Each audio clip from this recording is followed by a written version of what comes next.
to sit down and watch the new Netflix documentary, The Perfect Neighbor, and it was fantastic in my opinion, but it was such a heartbreaking story.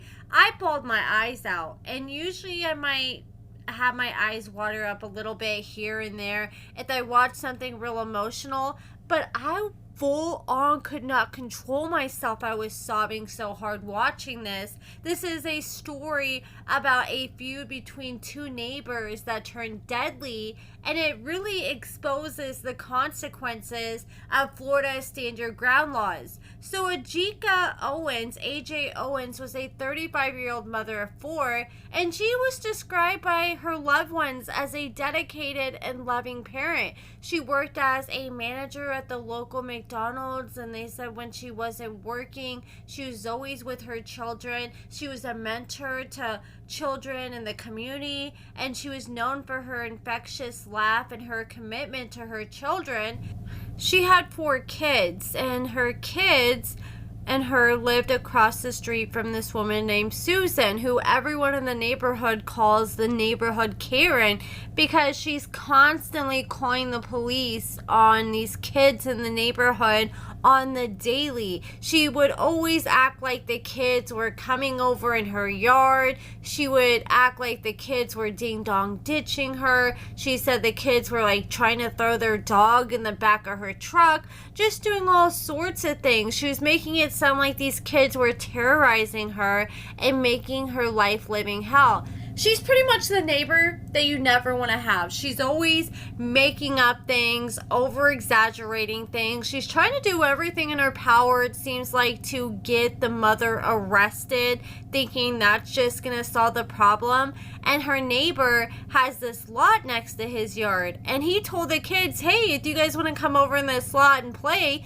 go ahead. So the kids take full advantage of that. But Miss Karen just cannot stand to see kids having fun and being loud like kids are, so she stays calling the police every single day. But even the police are starting to notice that something's off with this Karen, because one officer made a great point that nobody else in the neighborhood is calling the police on these kids. Like, if they're that big of a problem, you would think that other neighbors are having these issues too. But when the police go and talk to other witnesses and other neighbors, they all point their finger to the Karen and say, oh, it's just the Karen making up stuff again. And she just cannot stand these kids being outside. She claims that they're so loud that she can't talk to her insurance clients inside her house, and so she calls the police, and the police will ask her, well, do you have evidence of this? All these claims she's continuously making, and she never has any video evidence, despite the fact she has video cameras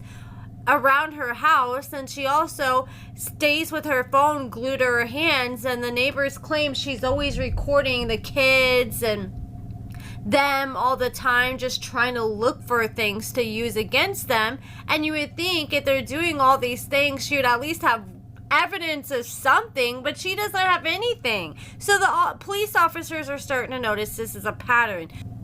I really liked how this documentary didn't have any narration. At first, I'm like, okay, this is going to be kind of boring if nobody's narrating it, but I feel like it was important, and I feel like just the body cam footage and the videos they showed in itself without the narration was pretty compelling and was really emotion provoking. So the narration really wasn't necessary in this case. So it's just a bunch of body cam footage merged together, and they showed so many hours of body cam footage cut down where you can see this Karen calling the police on these kids every single day.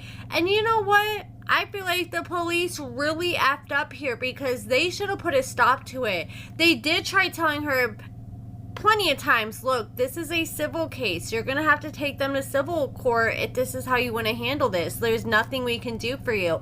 I feel like they should have ticketed her or arrested her eventually for abusing 911. Like, you got to think, all those hours the police spent out there with her and her nonsense, how many hours worth of pay those police officers were getting. The neighborhood Karen had her own issues with police before. Somehow she got into this tow lot, and it was really confusing because the tow lot owner claimed that the tow lot was secured really well, and he had no idea how she managed to get her truck inside there. But she ran the hell out of his fence, broke out, did a lot of money's worth of damage. They looked back on their cameras, found out it was her, and she eventually admitted to it. At first, she wasn't trying to talk to police, but once they found out they knew it was her, she started talking, and she's like, well, I somehow got trapped in the tow lot, and I've been R-worded and kidnapped before, so I just started freaking out because I have PTSD, and I thought they were trying to get me, and I ran the fence. And he's like, well, the guy's upset and you did a lot of money's worth of damage and he wants to press charges. I don't think she ever went to jail over that. I'm not entirely sure. I would be curious to wonder whatever came about that. Did she end up having to pay for the fence? But I think the issue with Susan is so many times she got away with things. People would turn a blind eye to her Karen behavior and her entitled behavior just because she was an old white woman. And it's clear that she had an issue with children and she had an issue with black people. She would call the neighbors and the neighbors' kids the N-word, the R-word. Like, she's literally calling 8-10-year-old kids the N-word. Like, these kids probably haven't even heard that word before and are learning it for the first time from this crazy lady. And they said that she even pulled a gun out on them one time while they were playing kickball. Things escalated more and more until eventually they hit a deadly halt on June 2nd. Owens, she was inside her apartment when her children ran inside, and they told her that Susan yelled at them and took their tablets. So she decided that she was going to go take care of it. She decided to walk over. She knocked on Susan's door, and she was with her children. And Susan decided to call the police, and the police said, okay, we got someone en route. And within the next minute or two, Susan decided to shoot AJ through the door, unaliving her instantly right in front of her children. And they showed, this is what was so heartbreaking, they showed the camera footage. It looked like some kind of like ring or security camera footage from either, it looked like either Susan's house or the neighbor's house. And you can see the kids, especially her son Isaac, as soon as he realizes what just happened and his mom has been shot, oh my God, you can see the fear in his eyes. You can literally see his whole body shaking. It is so heartbreaking. He starts losing it. He's screaming at everyone to call 911. Police show up and an ambulance shows up, and unfortunately, AJ, the mother, did not make it. And the crazy thing is, Susan was detained, but she ended up getting let go. And they took her to a hotel, then took her back to her house the next day. Yet you just took this mother away from her 4 children for the rest of their lives. And what just really broke my heart was just listening to the kids' cries. The officers informed the father that AJ passed away, and the father was like, how am I going to tell my children their mother's no longer here? He's like, I don't know, but you have to do it. So he sat down with his kids, and it was all shown on this body cam footage, and he sat down and said, guys, I love you, but your mom is no longer with us. She's not coming back. And oh my gosh, it just shattered my heart. The kids were crying in disbelief. You could feel their pain, and that's just when I started sobbing. I could not stop crying. They asked the oldest son, Isaac, who saw his mom get shot, they're like, oh, you okay? Are you hurt? Because he couldn't stop crying uncontrollably. And he said, no, I'm not hurt, but my heart's broken. And that just tore me to pieces. This is a really good awareness documentary, though, because there's so many other untold American stories similar to this that don't get as much attention, with neighbor feuds with Karens, or white people thinking that they can just act whatever way towards black people because they think that the police are automatically going to take their side. And for the longest, the police let her get away with her behavior. She should have been arrested when she sat there and destroyed that fence and was ramming the hell out of that fence.